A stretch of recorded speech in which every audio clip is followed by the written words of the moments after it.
Ramai keluhan pedagang pakaian bekas impor alias thrifting yang mengaku menyetor uang 500 juta rupiah ke Bea Cukai, ditanggapi Menteri Keuangan, Menkeu, Purbaya Yudi Sadewa.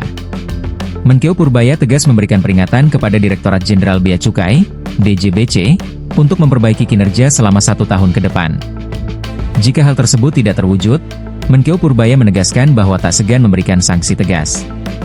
Kalau Bea Cukai tidak bisa memperbaiki kinerjanya dan masyarakat masih nggak puas, Bea Cukai bisa dibekukan, diganti dengan SGS seperti zaman dulu lagi, ujar Purbaya dalam rapat kerja dengan Komisi 11 DPR RI, Kamis, 27 November 2025. Ia menyebut tanggung jawab pembenahan DJBC telah ia laporkan kepada Presiden Prabowo Subianto.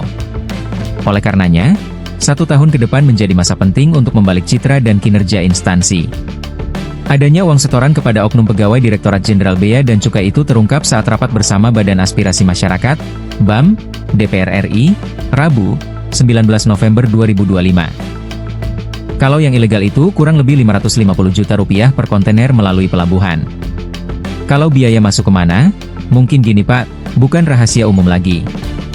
Artinya begini, barang itu bisa masuk tidak sekonyong-konyong sampai ke Indonesia ini terbang sendirinya Pak. Artinya ada yang memfasilitasi. Kami, pedagang, sebenarnya korban. Terang perwakilan pedagang thrifting Pasar Senen, Rifai Silalahi. Temuan lain muncul saat inspeksi ke kantor Bea dan Cukai tipe Madya Pabean Tanjung Perak dan Balai Laboratorium Bea dan Cukai kelas 2 Surabaya, Selasa, 11 November 2025. Ia menjumpai laporan nilai impor yang dinilai tidak masuk akal, salah satunya submersible pump yang tercatat senilai $7 AS atau sekitar Rp117.000, kurs Rp16.700 per dolar AS. Padahal, harga pasar produk serupa berada di kisaran Rp40 juta hingga Rp50 juta per unit. Purbaya menilai selisih tersebut sebagai indikasi underinvoicing.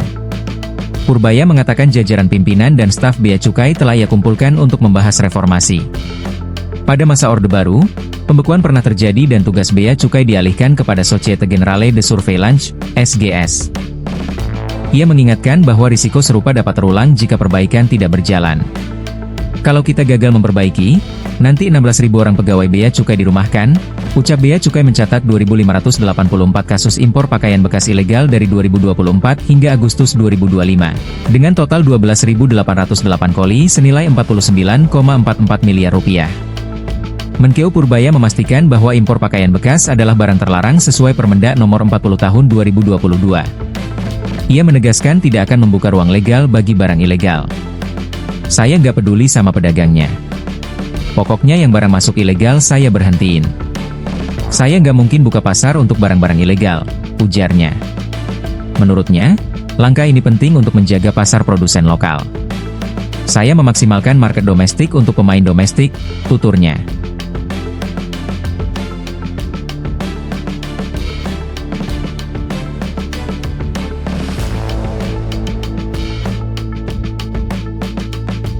Download Tribun X sekarang, menghadirkan lokal menjadi Indonesia.